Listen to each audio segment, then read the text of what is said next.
1917, en Cova de Iria, en la ciudad de Fátima, en Portugal, ocurrió una señal de origen sobrenatural.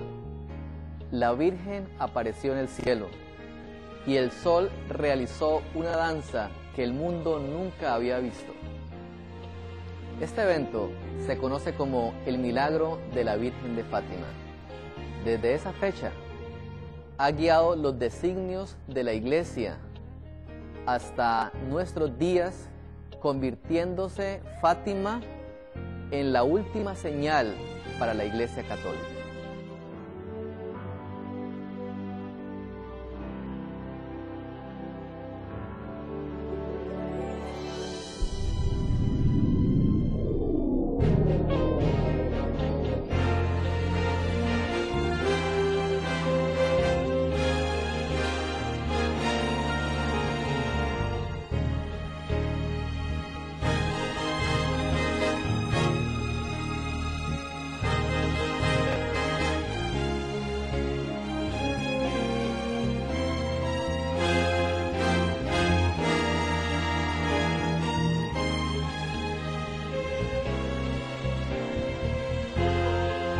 Apocalipsis nos habla de que será el espiritismo el poder que gobernaría el mundo en los últimos días. En Apocalipsis, el capítulo 16, encontramos lo siguiente. El versículo 12 en adelante: el sexto ángel derramó su copa sobre el gran río Éufrates, y el agua de éste se secó para que estuviese preparado el camino de los reyes del oriente. Y vi salir de la boca del dragón, y de la boca de la bestia, y de la boca del falso profeta, 3 espíritus inmundos a manera de ranas, pues son espíritus de demonios que hacen señales y van a los reyes de la tierra en todo el mundo, para reunirlos a la batalla del gran día del Dios Todopoderoso. El espiritismo, la religión maestra de Satanás, gobernará este mundo y estará en auge durante el tiempo que transcurre antes de que Jesús venga a esta tierra.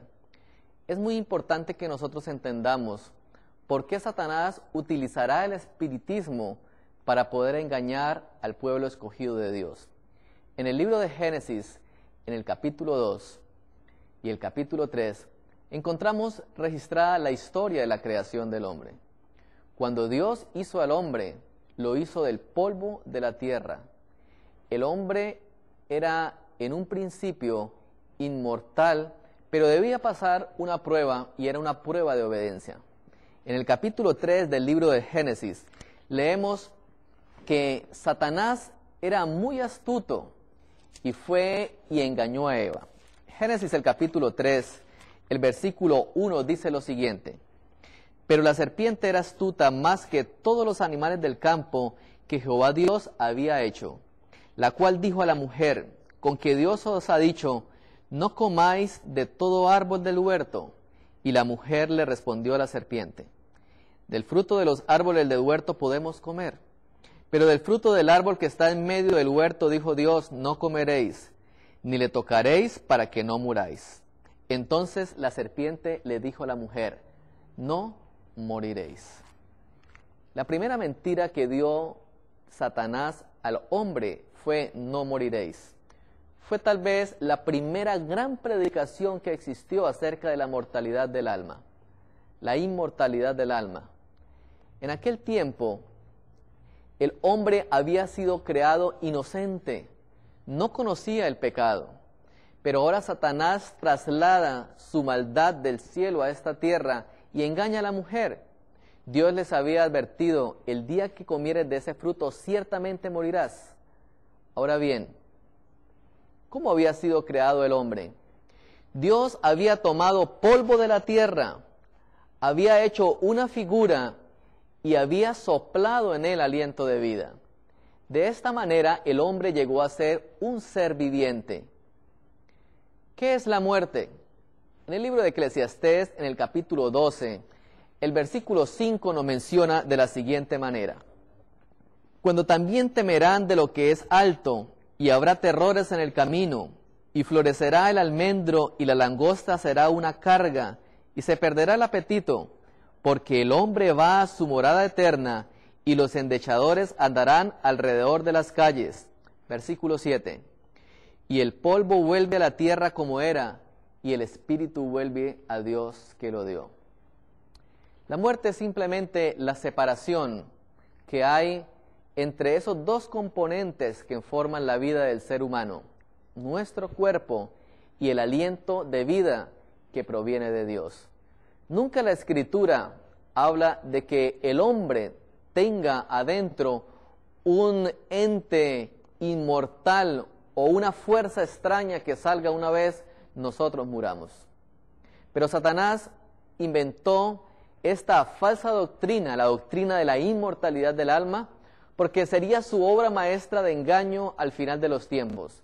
Durante muchos años ha ido perfeccionando su engaño y finalmente se hará pasar por ángel de luz. En 2 Corintios, el capítulo 11, el verso 14, el apóstol Pablo nos advierte que no es maravilla, porque en los últimos días Satanás se hará pasar como ángel de luz.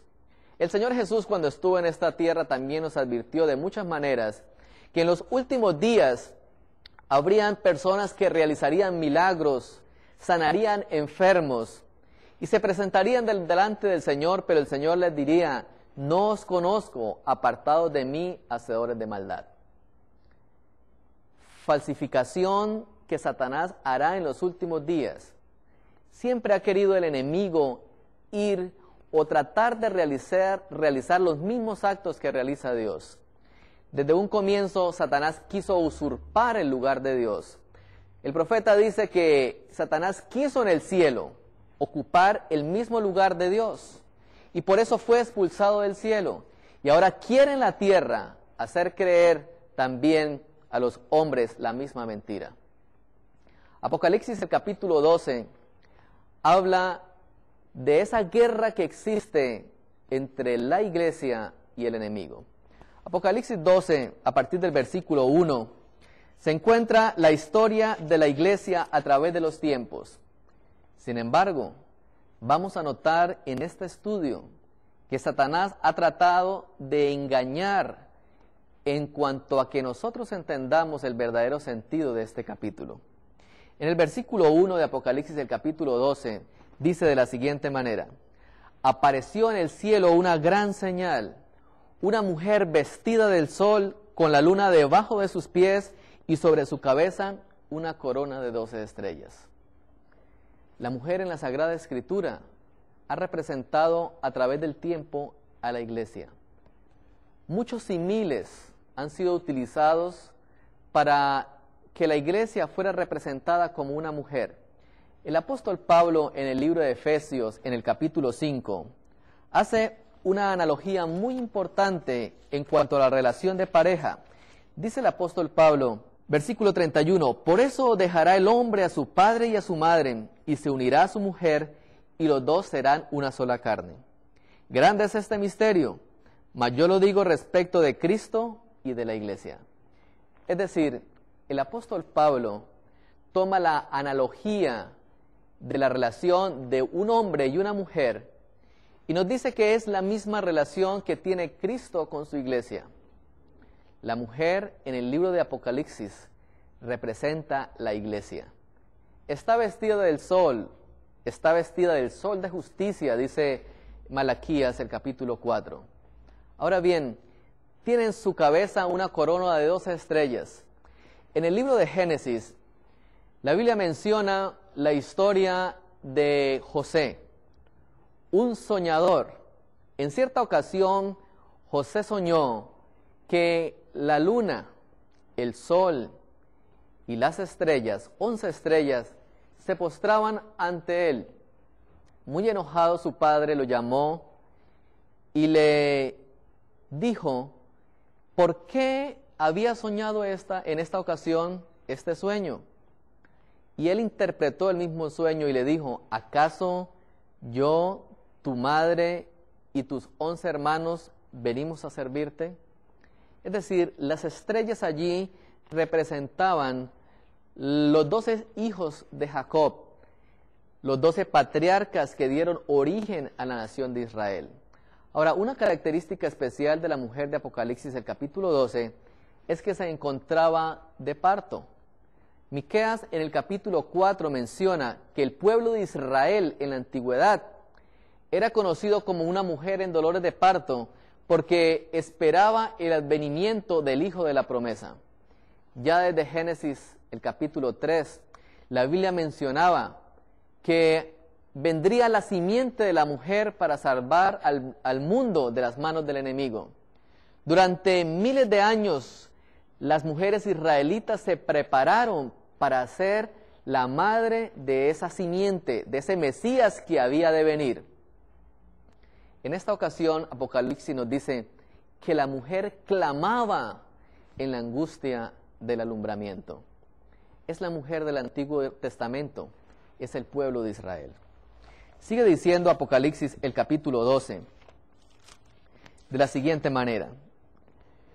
Versículo 6. Una vez la mujer dio a luz al hijo varón, huyó al desierto donde tiene lugar preparado por Dios para que allí la sustenten durante un periodo de 1260 días. Ese mismo periodo de los 1260 días es el periodo en el cual gobernó el cuerno pequeño. Ahora ya no hablamos de la mujer del Antiguo Testamento. Ahora es una mujer diferente. Es una mujer que huye del dragón. Y huyó durante el periodo de 1260 días, ese periodo que fue del año 538 al año 1798. Pero una vez terminado este periodo, nuevamente Apocalipsis menciona las siguientes palabras. Versículo 16. Pero la tierra ayudó a la mujer, pues la tierra abrió su boca y tragó el río que el dragón había echado de su boca.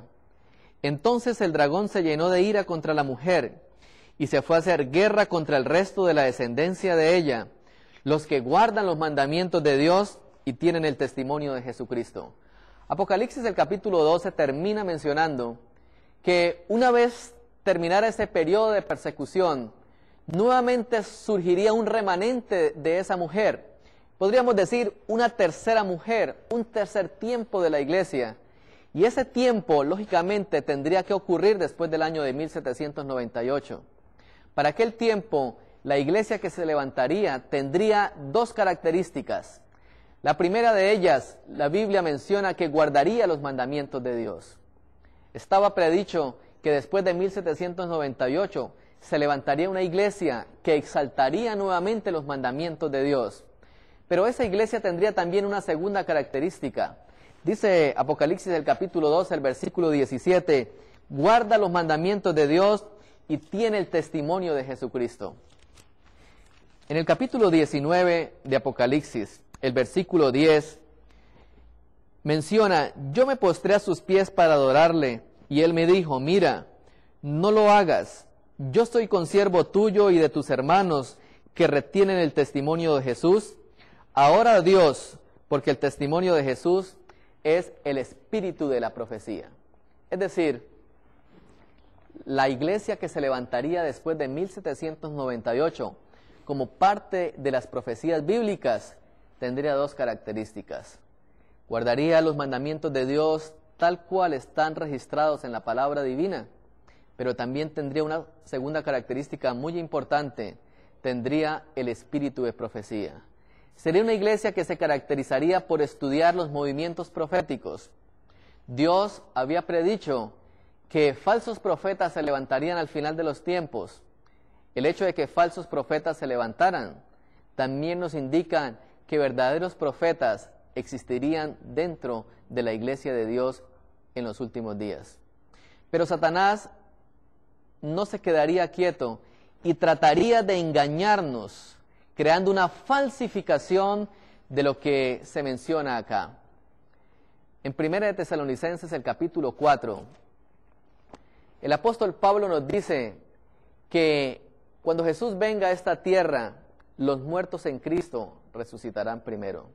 Recordando las palabras de Jesús en San Juan, el capítulo 5, en aquella ocasión Jesús mencionó acerca de la muerte lo siguiente, versículos 28 y 29. No os maravilléis de esto, porque vendrá la hora cuando todos los que están en los sepulcros oirán su voz, y los que hicieron lo bueno saldrán a resurrección de la vida, mas los que hicieron lo malo a la resurrección de condenación.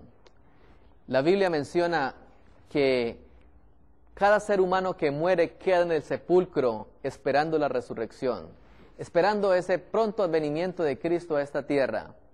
Nunca se conoce en el registro sagrado de que los seres humanos cuando mueren vayan a algún lugar, sea el cielo o sea el infierno. En el libro de Hechos, en el capítulo 1, el versículo 14, encontramos la última aparición de María, la madre de Jesús. En aquella ocasión se encontraba con sus discípulos preparándose para recibir la bendición del Espíritu Santo. Jesús había encargado de su cuidado a Juan, el más joven de sus discípulos. De ahí en adelante era Juan quien tendría que encargarse del cuidado de María. Pero en las páginas del libro sagrado se pierde el rastro. La última aparición es allí. Nunca más la Biblia vuelve a mencionar qué pasó con María cuando murió. Fue precisamente Juan quien escribió el libro de Apocalipsis 60 años después. Pero nunca el apóstol vuelve a mencionar a María, la madre de Jesús, como alguien al cual nosotros tendríamos que rendirle alguna veneración o cumpliría algún papel importante al final de los tiempos. Apocalipsis, el capítulo 12, hemos visto, no habla nunca de María, la madre de Jesús. Habla de la iglesia, la esposa de Jesús, como el último cuerpo que existirá al final de los tiempos. Pero Satanás tendría una obra maestra de engaño. En el año de 1531 existió la primera aparición que el mundo conociera acerca de María. Esa aparición del año 1531 se conoce como el milagro de Guadalupe. Fue una aparición que conmocionó al mundo en aquel tiempo. Algunos leyeron que mientras la Reforma Protestante se levantaba en Europa, ahora la Iglesia estaba ganando más adeptos en América a causa del milagro de Guadalupe. La revista Life, hace algunos años, publicó el siguiente mensaje. María podría conducirnos a una reunión ecuménica de las iglesias cristianas. Ello nos podría llevar a una mejor comprensión de aquella joven que dio a luz en Belén hace 2000 años y llegaríamos a conocer a María. Hoy en día, María se ha convertido en un fenómeno sin igual en el catolicismo. Apariciones, visiones, sueños, estatuas que lloran, permanentemente están ocurriendo en el mundo. Nos preguntamos, ¿por qué ocurren estos hechos? ¿Qué está ocurriendo que grandes entes están apareciendo en diferentes partes del mundo? Bien, la respuesta la encontramos entonces en la mentira de Satanás. Esa mentira que creó el espiritismo y que ahora nos hace creer que los muertos pueden tener comunicación con los vivos. Hace algunos años salió publicado un libro titulado El trueno de la justicia. La carátula de este libro menciona la advertencia, el milagro, el castigo y la era de la paz. El prefacio de este libro nos menciona lo siguiente. A todos nuestros amigos de Signs of the Times, ese ejército de los fieles del que hablan los mensajes, nuestra revista, Las Señales de los Tiempos y este libro, nunca hubieran visto la luz si no fuera por ustedes. El fruto de su labor ha sido leído por decenas de miles de personas en todo el mundo. El Señor sabe quiénes son ustedes. Es el agradecimiento de Ted y Maure Flynn, quienes escribieron este libro, a todos aquellos visionarios que aportaron un poco para sacar este libro a la luz, conocido como el libro del movimiento mariano. Grandes revelaciones se encuentran allí, pero debemos hacernos una pregunta. Si la Biblia enseña que no puede haber comunicación de los vivos con los muertos, si la Biblia enseña que cuando nosotros morimos no vamos al cielo o al infierno, ¿por qué entonces se aparece María en estos últimos días de la historia de la humanidad? Satanás tiene un propósito especial. Quiere engañar a todos aquellos que desean servirle con corazón sincero. Y el espiritismo abarcará no solamente el mundo protestante y el mundo secular, abarcaría también el catolicismo y se presentaría de diferentes maneras. El milagro de la Virgen de Guadalupe dio inicio al primer tiempo mariano, según lo enseñan ellos. Los tiempos marianos están divididos en 4 partes. La primera de ellas es Guadalupe, en México, en el año de 1531. El segundo periodo es Labourou, en Francia, en el año de 1830.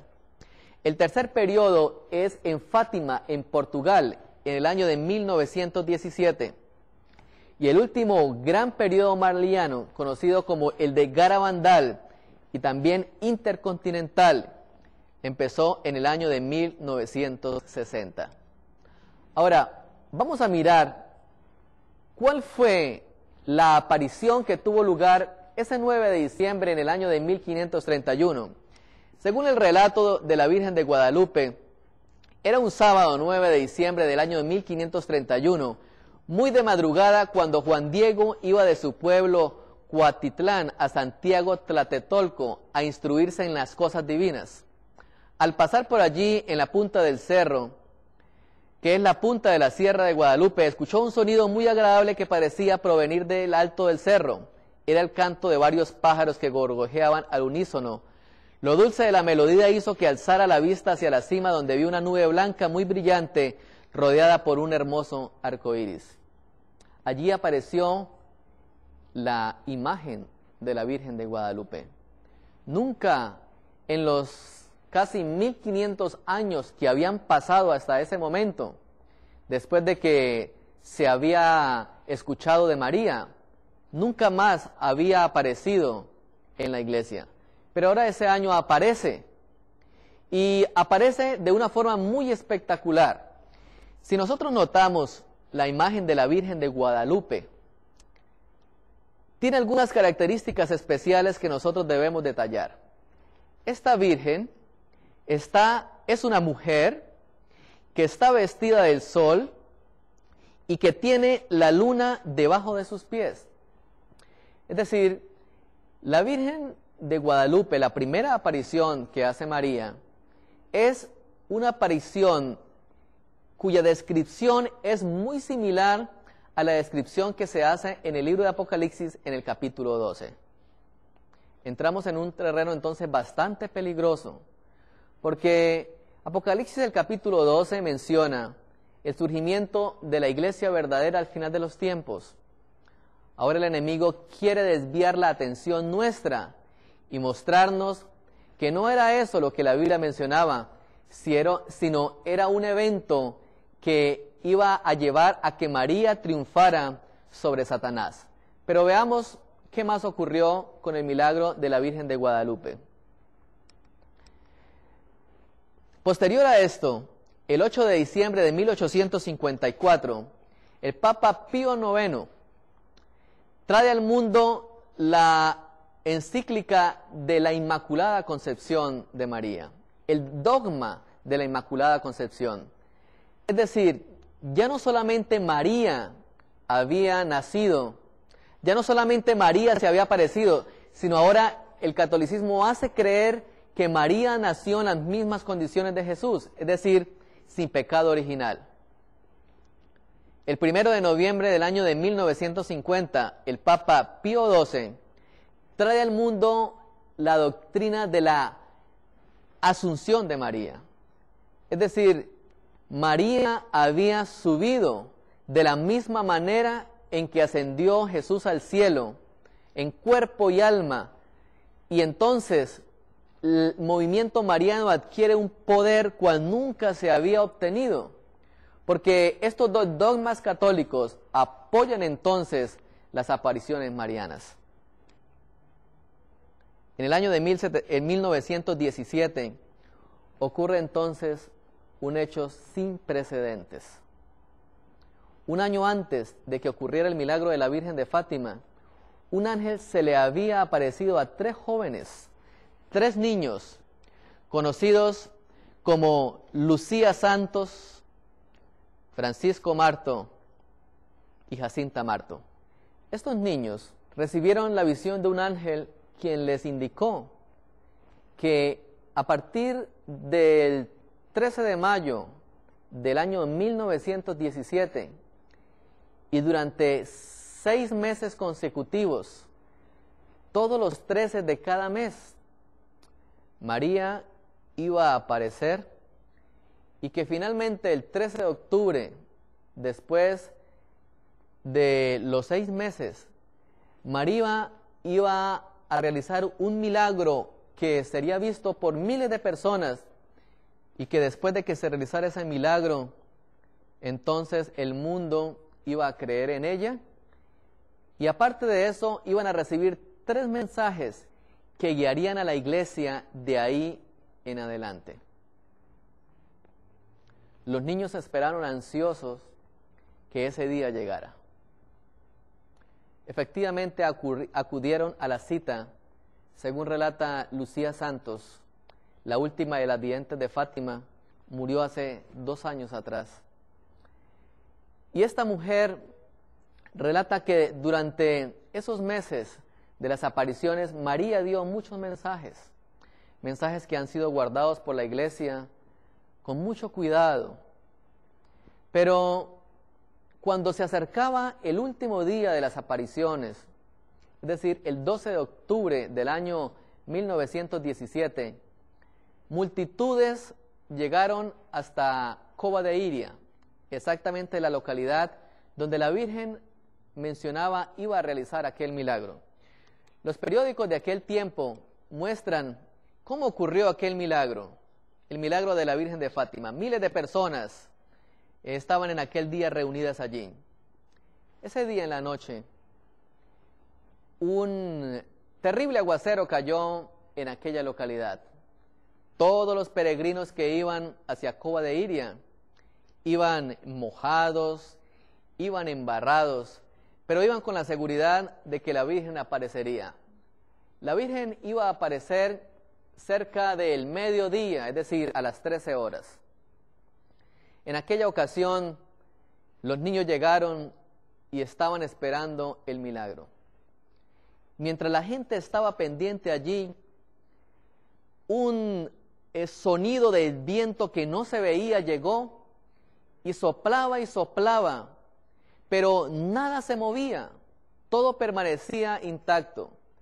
Cuando la gente dejó de escuchar el sonido del viento, volvió a mirarse sus vestiduras, ya no estaban mojadas. Todo lo que había estado embarrado apareció completamente limpio. Entonces la gente estaba admirada porque un milagro estaba ocurriendo. Pero no era este el milagro que la Virgen esperaba. De repente, mientras la gente estaba conmocionada porque sus ropas se habían secado, el cielo pareció que se abrió como un libro. En ese momento aparece el sol. Y una vez aparece el sol, empieza el sol a moverse de un lado para otro, danzando de una manera misteriosa. Colores salían del sol. Cuando la gente miraba esta danza espectacular, conocida como la danza del sol, pareció que el sol se vino contra la tierra. Toda la gente que estaba allí en Fátima empezó a gritar: es el fin del mundo, es el fin del mundo. Pedían perdón por sus pecados. Cuando se postraron ante el sol, de repente el sol empezó nuevamente a ir a su lugar hasta que finalmente ocupó allí el cielo. Todo volvió a la normalidad. la Virgen apareció y habló entonces a los 3 niños. 3 mensajes se recibieron en aquel momento. Pero ¿saben? Hay algo especial también en la Escritura. Esa iglesia que menciona Apocalipsis el capítulo 12, que iba a ser la iglesia verdadera, que tendría el espíritu de profecía y que guardaría los mandamientos de Dios, tendría un mensaje muy especial que dar al mundo. Un mensaje que nosotros encontramos en el libro de Apocalipsis, en el capítulo 14, y que se conoce como el mensaje de los 3 ángeles. Cuando nosotros leemos en Apocalipsis 14, los versículos 6 al 12, encontramos que Dios dio un triple mensaje, una triple amonestación para la generación de los últimos días. Pero qué interesante que la aparición de Fátima de la misma manera también da 3 mensajes a la iglesia, 3 mensajes que según la Virgen tendrían que ser proclamados al mundo entero y que eso culminaría al final de los tiempos. Ahora, 2 de esos jovencitos que se conocen como los videntes de Fátima murieron a los poquitos días, a los poquitos años después de las apariciones. Solamente Lucía Santos permaneció viva durante todos estos años, hasta el año 2005, cuando muere. Pero durante todos estos años, todos los papas que han existido, esos 6 últimos papas, leyeron permanentemente los mensajes de Lucía, de acuerdo a las instrucciones que le había dado la Virgen, y muchos de ellos tomaron algunas decisiones que han guiado a la iglesia. Ahora, vamos a ver algo importante y una comparación muy interesante entre lo que es Apocalipsis el capítulo 12 y lo que es el milagro de la Virgen de Fátima. No deja de asombrarnos la astucia del enemigo como un engaño en los últimos días. En esta diapositiva vemos la Virgen de Guadalupe como la primera aparición de María y la mujer que aparece en Apocalipsis el capítulo 12. Hay algo interesante también. Lucía dos Santos vivió desde el año 1907 hasta el año 2005. Es decir, aparece esta mujer después de que la iglesia se iba a levantar. También de la misma forma, el movimiento de segundo advenimiento que se promulgó desde el año 1844 en adelante, surge una mujer que se conoció como Elena de White y que guió los designios de ese movimiento, recibió muchas visiones y creemos ha dirigido también Dios a esta mujer para revelar muchos de los acontecimientos proféticos de los últimos días. Esa mujer vivió desde el año de 1827 hasta el año de 1915. Siempre existe lo verdadero y posteriormente viene la falsificación. Es la forma que nosotros tenemos para poder identificar cuando algo es falso. Siempre viene después de lo verdadero. Pero hay algo interesante acá. Los 3 secretos de Fátima mencionaban algunas cosas interesantes. Estos secretos fueron revelados en el año de 1942. El primer mensaje mencionaba: ustedes han visto el infierno donde van las almas de los pobres pecadores. Para salvarlas, Dios desea establecer en el mundo la devoción a mi inmaculado corazón. Ahora, vean algo interesante. El primer mensaje invita al mundo, el primer mensaje de Fátima invita al mundo a que adore el inmaculado corazón de María. Pero hay algo interesante acá. El mensaje del primer ángel de Apocalipsis, del capítulo 14, dice lo siguiente: reverenciad a Dios y dadle gloria, porque la hora de su juicio ha llegado. Es decir, mientras el mensaje del primer ángel, que predica la iglesia verdadera al final de los tiempos, invita a la gente a adorar a Dios porque la hora del juicio ha llegado, el primer mensaje de Fátima obliga a la gente no a adorar a Dios, sino a adorar al Inmaculado Corazón de María. Veamos el segundo mensaje. En el segundo mensaje, María dice lo siguiente: yo vendré a pedir la consagración de Rusia a mi Inmaculado Corazón y la comunión de reparación de los primeros sábados. Si mi petición es acatada, Rusia se convertirá y habrá paz. Si no, Rusia transmitirá sus errores a través del mundo, promoviendo guerras y la persecución de la Iglesia. Qué interesante. El segundo mensaje de la Virgen de Fátima nos habla de una nación, de Rusia, que transmitiría sus errores al mundo si no había actuación por parte de la Iglesia. Pero notemos lo que dice el mensaje del segundo ángel. El mensaje del segundo ángel dice: ha caído la gran Babilonia, porque ha dado a beber a todas las naciones del vino del furor de su fornicación. Notemos que en el mensaje del segundo ángel, Dios nos advierte de que un sistema pagano se levantaría al final de los tiempos. Ese sistema se llamaría Babilonia.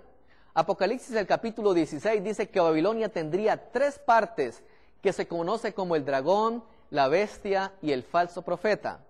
Es decir, sería una unión que estaría gobernada por el espiritismo y que se llama Babilonia, y que este sistema llenaría de errores al mundo, errores doctrinales. Pero el segundo mensaje de Fátima dice que es Rusia la que llenaría de errores doctrinales al mundo. Pasemos entonces a examinar un poco el tercer mensaje. El tercer mensaje de Fátima habla de un castigo físico y de un castigo espiritual que vendrá al mundo si no hacen caso del primer y segundo mensaje. Ahora, qué interesante. El mensaje del tercer ángel dice lo siguiente: si alguno adora a la bestia y a su imagen y recibe su marca en su frente o en su mano, este también beberá del vino de la ira de Dios, vaciado puro en la copa de su ira, y será atormentado con fuego y azufre ante los santos ángeles y ante el Cordero. Y el humo de su tormento sube para siempre jamás. Y los que adoran a la bestia y a su imagen, y los que reciben la marca de su nombre, no tienen reposo de día ni de noche. El tercer mensaje de Apocalipsis, el capítulo 14, nos invita a que tenemos que hacer caso del primero y del segundo mensaje, sino que si queremos no sufrir los castigos que Dios tiene preparado para todos aquellos que se oponen a sus propósitos. Pero Satanás también tiene un propósito y también nos habla de un castigo para aquellos que no quieran hacer cumplir el primero y el segundo mensaje de Fátima. Ocurrió algo importante.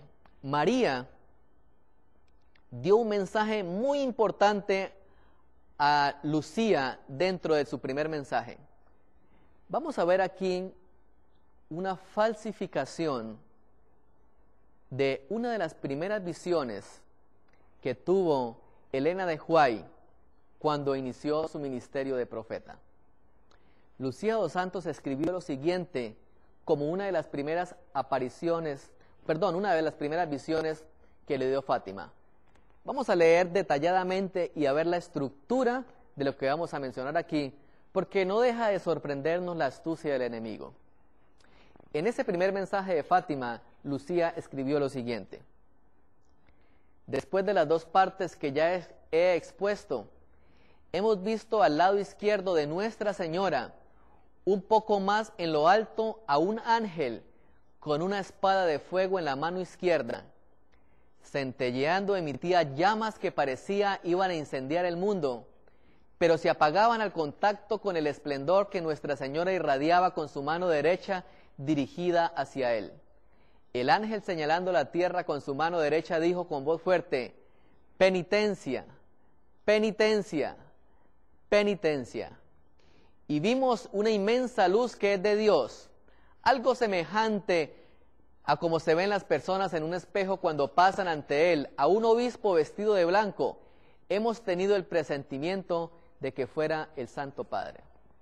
En esta visión vemos algunas cosas importantes.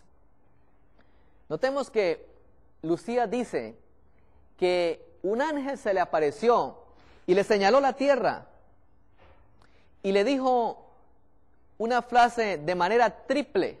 Le dijo: penitencia, penitencia, penitencia. Y una vez el ángel le menciona este hecho, dice ella que tuvo la sensación de que vio después entonces aparecer a un hombre vestido de blanco, y menciona ella, era el Santo Padre. Pero vamos a ver una de las primeras visiones que tuvo Elena de White. Se encuentra registrada en el libro Primeros Escritos, y allí se menciona algo también muy interesante. Notemos: en una visión dada el 27 de junio de 1850, mi ángel acompañante dijo: el tiempo está casi agotado. ¿Reflejáis como debieras hacerlo la hermosa imagen de Jesús? Luego me señaló la tierra y vi que era necesario realizar preparativos entre aquellos que abrazan el último mensaje del tercer ángel. El ángel dijo: preparaos, preparaos, preparaos.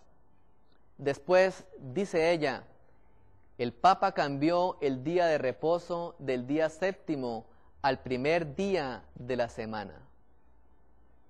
Sorprendente.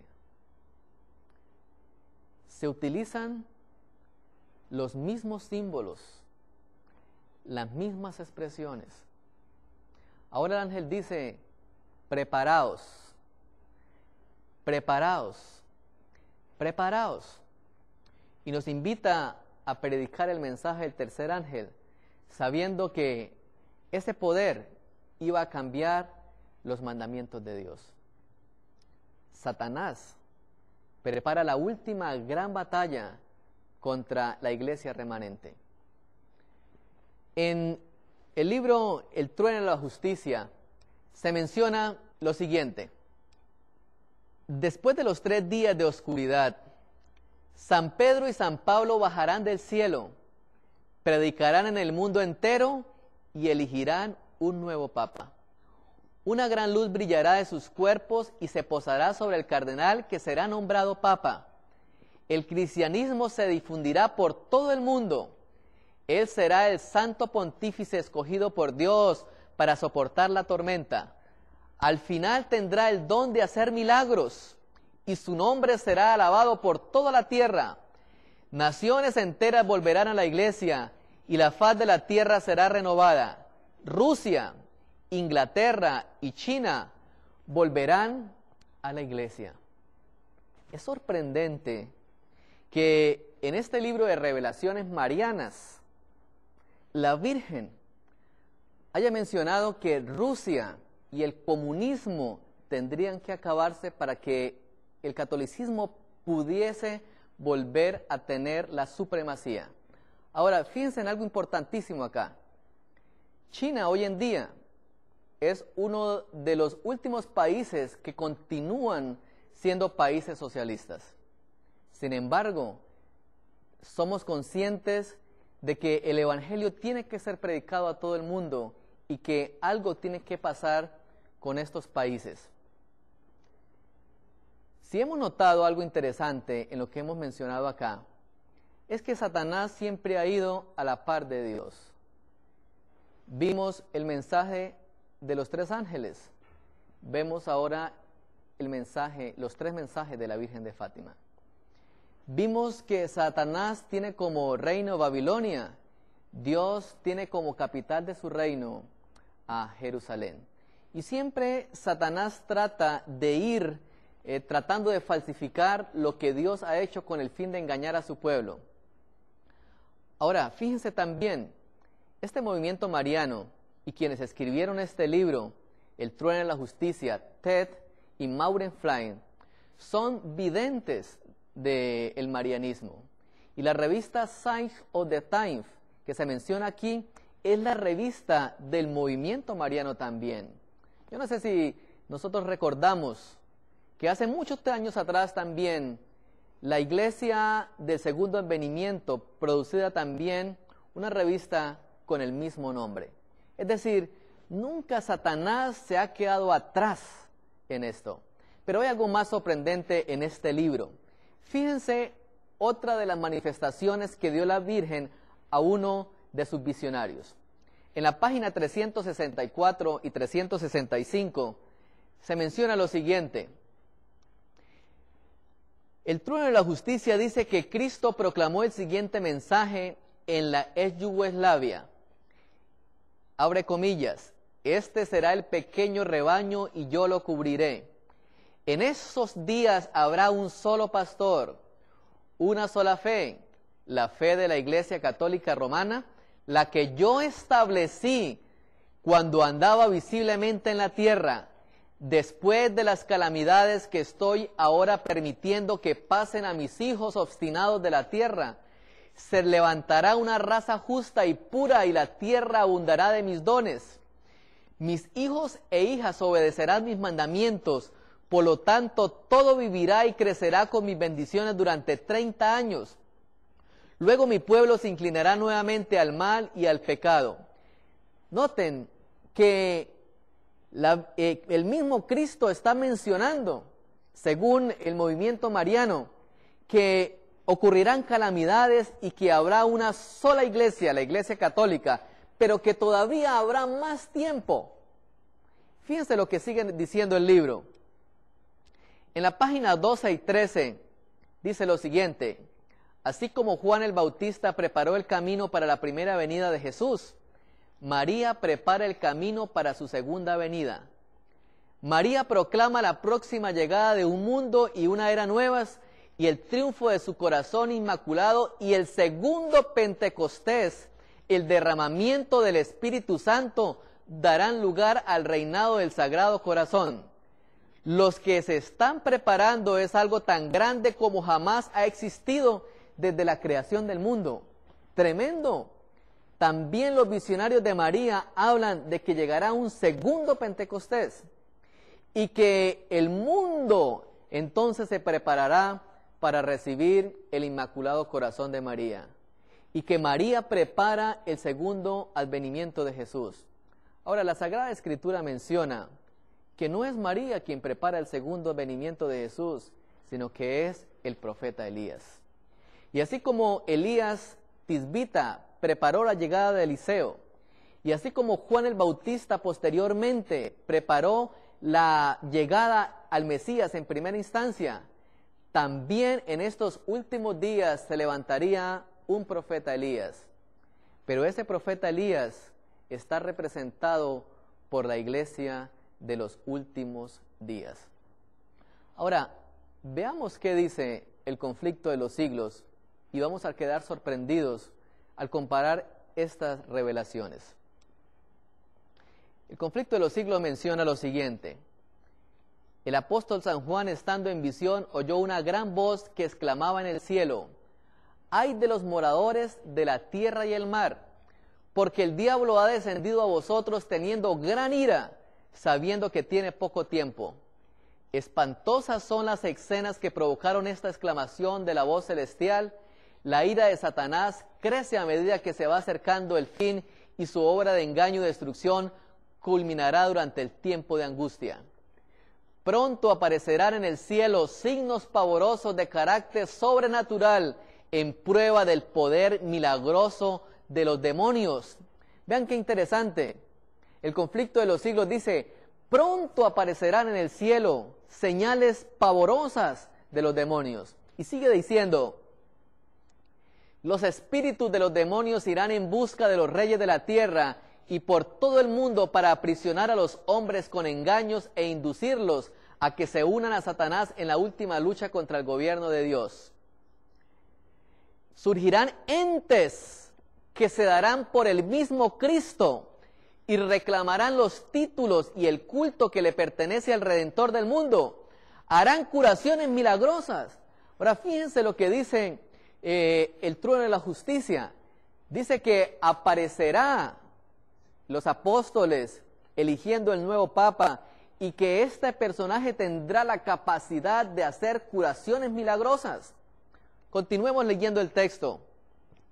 El acto capital que coronará el gran drama del engaño será que el mismo Satanás se hará pasar por Cristo. Hace mucho que la Iglesia profesa esperar el advenimiento del Salvador como consumación de sus esperanzas. Pues bien, el gran engañador simulará que Cristo ha venido. Imaginémonos aquel momento tremendo de la historia en donde el mismo Satanás aparecerá como Cristo. Ahora, hermanos, tenemos que estar atentos a cómo vendrá Jesús a la tierra. Apocalipsis, el capítulo 1, dice que cuando Jesús venga a esta tierra, todo ojo le verá. Vendrá con millares y millares de ángeles. Es decir, no hay lugar al engaño. Por eso no hay interés más grande de Satanás que sus hijos no estudien su palabra.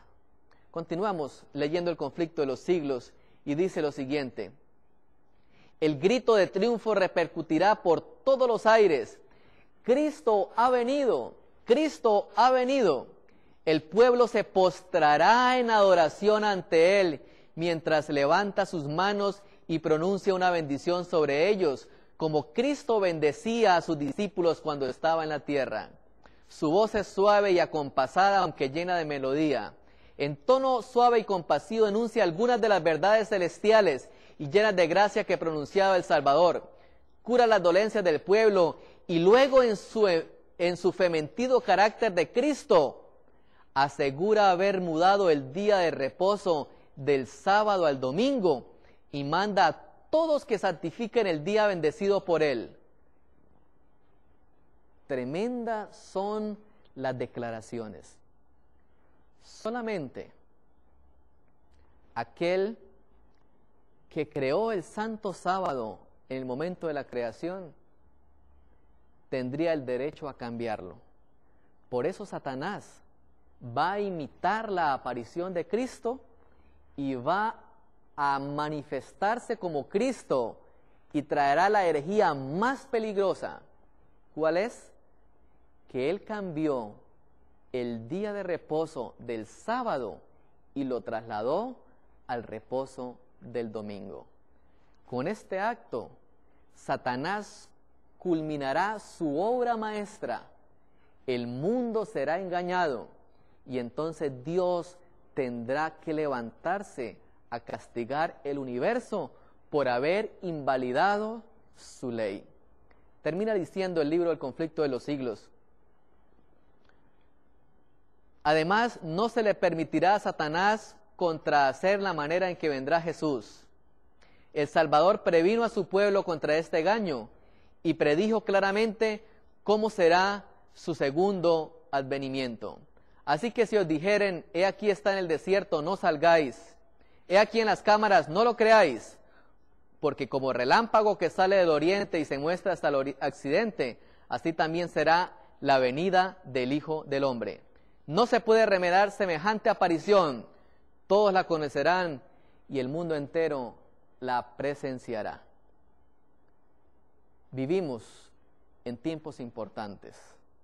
Jesús viene a esta tierra, pero Satanás falsificará ese advenimiento con tal de engañar al mundo entero. ¿Qué tenemos que hacer? Prepararnos, estudiar su santa palabra para no dar lugar a dudas y que el enemigo no tenga cabida en nosotros. Que Dios le bendiga.